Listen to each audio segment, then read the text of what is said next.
What's up, everyone? Welcome back to the Durbin Compound. Glad to see your smiling faces back here on the channel. So today I'm going to do a comparison between an old air ratchet versus the new Milwaukee FUEL ratchet. So yes, I am a Milwaukee fan. I love my red and black. I do a lot of hype on the channel because I love their tools, but I also love snap-on tools. I love tools in general. So I'm a little brand specific. I've been into the air world for a long time, and the thought of me swapping over to all battery powered stuff here in the mechanic shop is one of those things where I've been considering but just haven't made the plunge. So I was gifted one of the Milwaukee FUEL 3/8 inch ratchets, and we're going to put it to the test today side by side on my snap-on air ratchet. Now, I do not think that it's even going to hold a candle to the power of the air ratchet. And it might be a test that's apples to apples.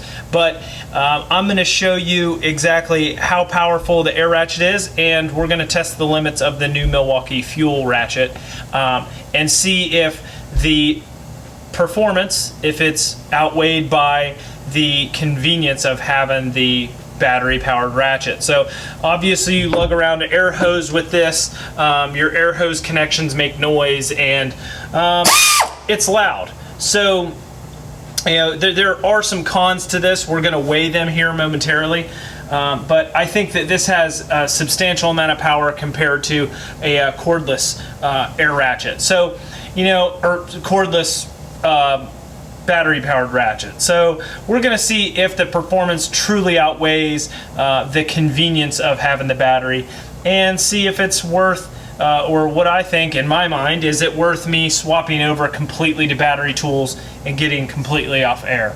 I don't know. We'll find out. So let's go ahead and we'll bring you in close here, and let's measure these tools side by side with battery. I'm going to disconnect the air hose. The air hose does add a substantial amount of weight when it's hanging off here, but I want to give it a fair comparison side by side on weight, and then we're going to go into the testing. I've got a bolt here in my vise. We're going to torque it with a snap-on torque wrench. Fresh batteries in it, so it's 100% fresh batteries and everything, fresh air charge. So we're going to try to keep it as constant as possible as we can today. So let's get into it. I'll probably put a thing down here in the description or on the bottom of the video if you want to skip forward to the testing instead of watching me weigh the stuff. You don't want to stick around, you want to be one of those spoiler alert people, then go ahead and click forward. As always, if you find my content useful and you'd like to help me out, I have created a Patreon page, and I would love your subscription today. And I hope you stick around and see more of the channel as I start doing more intricate stuff and more scientific things in the future. I hope that I can afford those tools and certain things to take it to the next level. So let's get started. Alright, so now that my air compressor is done recharging, like it always does when I'm trying to record something, let's go ahead and put our ratchet on here. So this is the Milwaukee FUEL 3/8, and this weighs 2 pounds 13 ounces. I'll say 14 ounces. It's at 5/8, so we'll give it 2 pounds 14 ounces. We'll round up if it's past the halfway mark. So there we are on that ratchet. Now let's measure the snap-on FAR 7200. Okay, this weighs 3 pounds 5 ounces and an eighth. We'll go ahead and round down on that one. Let's see if position changes it at all. Nope, it's pretty much dead on. 3 pounds 5 ounces. So there you have it. I even forget what the Milwaukee measured at this point. 2 pounds 13 ounces. So pretty close to 3 pounds. So I mean, they're only within a couple ounces of each other. When you talk about 13, okay, so they're 8 ounces from each other, so about half a pound from each other on the weight. So side by side, this is half a pound lighter. Obviously you have the air hose, and it's going to be a pain in the butt to you know, carry that around everywhere. But nonetheless, they are pretty darn close to each other. So let's get my sensitive measuring equipment out of the way, my Cuisinart stuff. steal it from the wife's kitchen, and you got to make sure that it gets back there in one piece. All right, so now let's set up our test. I'm going to go ahead and I'm going to tighten a bolt. I'm tightening our bolt here to the maximum foot-pounds that these each break are saying they will break at. This fuel says that it will do 55 foot-pounds. This snap-on says that it will do 70. So we're going to first go to air, and then I'm going to unplug my compressor so we don't have to mess with it anymore or hear it recharge because I have an air leak. So we're going to do air first, and then we're going to put it up against the Milwaukee and see what she does. Okay, this is actually take 2 on this because I got aggravated on the first test. So I've put a washer in between here to keep the surface tension down between the nut and the hex head. I went through a series of torques and did my air ratchet the first time and just got aggravated because I kept forgetting where I was. So we're up around 95 foot-pounds right now on this air ratchet. It's rated for 70 foot-pounds braking torque. So we're going to go, I think we're at 95. I think that it broke right around there. I don't remember. I'm gonna start off again here, and we're gonna do it. And I'm gonna write it down this time because I forgot. I don't want to wait and do it on editing and figure out where it was and all that stuff. So 95.6 is what we have torqued that to right now. So I'm gonna write that down. 95.6. Come on, right? Thank you. 95.6. Put my ratchet against the board here and support it, hit the button. Okay, I have torqued, or I have loosened it, so boom, we're good on that. Now let's go to 97. Let's go 97. Okay, we're gonna go with 98 because I got a little impatient and I yanked on it. 98 foot-pounds. Write it down, 98, okay. Now let's see what we got here. Okay, and 98 foot-pounds. Easy peasy, lemon squeezy. We're gonna go up to 100 foot-pounds on this. Okay, well, 101. I guess might be a little inaccurate, maybe not. I'm just yanking on it, being impatient. So this is 101 foot-pounds. Can I please put it on there? Gosh. Really? Yep, see, this is where you struggle with the air hose and you get pissed off. Okay, 101 foot-pounds. Easily done. Look, I forgot to write that down. 101. Okay, let's go to 103. Let's set it on 102 and I'll probably torque it to 103 because I'm impatient here.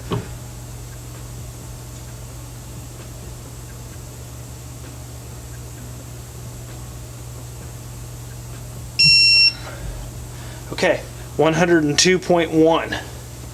All right, 102.1. Let's see what she's got. Okay, she stalled up. Now, I'm gonna have to retry that one. That was 102.1. I'm probably gonna call it right there. Okay, 103.6. Gosh. Alright, let's try 103.6 because I got impatient on it again. And the hose is pissing me off. Okay, we're going to call it a day at 102.1. I think that was pretty much the end of the rope there. I'm going to reset that because it kind of torqued it sideways. Okay, so now I can shut off my air compressor and put that thing away because I'm tired of messing with the air hose. Alright. So now let's test the Milwaukee. Okay, that's 60.5. We're just going to say 60. Let's see what it's got. Too easy, got 60 with no problem. Let's go up to 65. Man, if this thing can run with the air ratchet, then there is no way that I would pick air ratchet over this. Alright, 66.1 is what we torque that to. Go ahead and give it a 66.1. Write it down, Durbin. Okay. I like the ratcheting. Like the ratcheting feature on this thing. It's really smooth. The air ratchet kind of sucks. Okay, that broke that loose. 66.1. Too easy. Let's go to 70. Okay. 70 foot-pounds. Show me the money. 71.1. Let's see what she's got. 71.1. She got it too easy. All right. Let's go to 75. Oh man, this is getting exciting now, because I was hoping that not just the 75.2. I was hoping that the air ratchet wasn't the only one that was overrated, or that was underrated and did a lot more than it said it would. All right, here we go, 75.2. Oh, it stalled up. Come on. I'm beginning to think that our test is just a little bunk here. Let's torque this. 73.4 is what I just torqued it at. Let's see what this thing backs off at.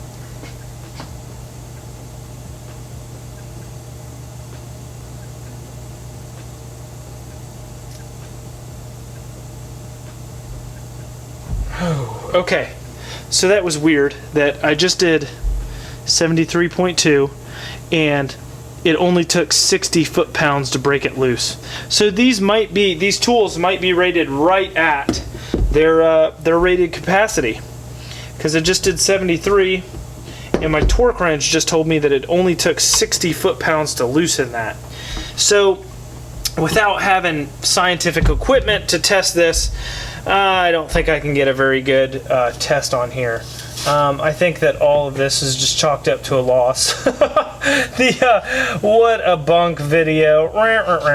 So I'm going to call it at about 72 foot-pounds on the Milwaukee. I'm going to call it at 101 on the air ratchet. So let's talk about comparing the two and which one I'd definitely pick. All right, so this is why YouTube is hard. This is why YouTube is a pain in the butt, because if you're not 100% scientific with everything, everybody wants to eat you up in the comments. Oh, you should have done it like this. You should have done it like that. I felt like that was a pretty darn good way of doing it, and I've seen people do it like that in the past, where they tighten the bolt, torque it, but it 100% did not equal the same amount of force to loosen the bolt.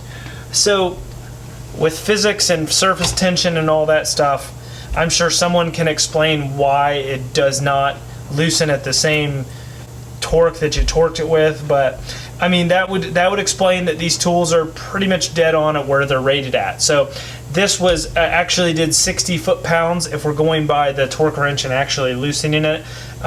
As far as when I torqued the bolt tight, it went to 71.3 foot-pounds and loosened that. So there's some inconsistencies there, but that all has to do with the bolts and all that torque, and I did a dry torque and all that stuff. So the air ratchet went to 101. The air ratchet definitely has a lot more power than the cordless ratchet, but you get so much more performance out of the cordless, because you don't have to worry about the cord.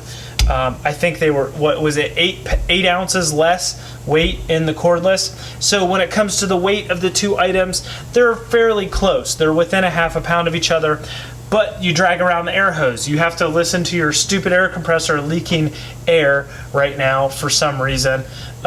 So there are some things that I think that the cordless market will definitely have over the air market. Obviously, this is apples to oranges. This is a test that I just dreamt up, and you know, I wanted to validate why I would go through and replace all of my air tools with cordless stuff. So I think that I have 100% validated in my mind that it's just easier to work with you know, cordless tools.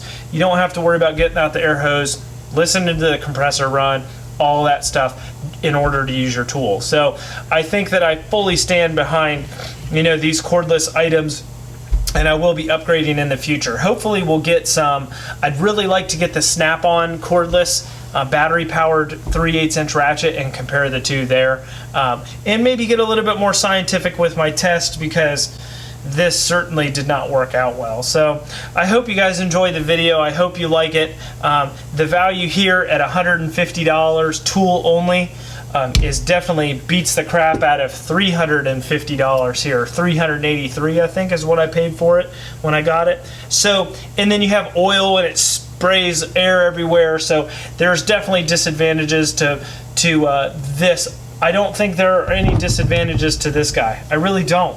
I don't see anything in the future.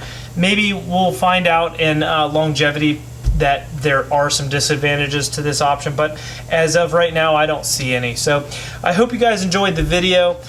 Please consider subscribing. Smash that like button if you like my content, you like what I do. So as always, we'll see you guys next video, and I'll try to keep cranking them out, coming up with ideas. We'll see you later.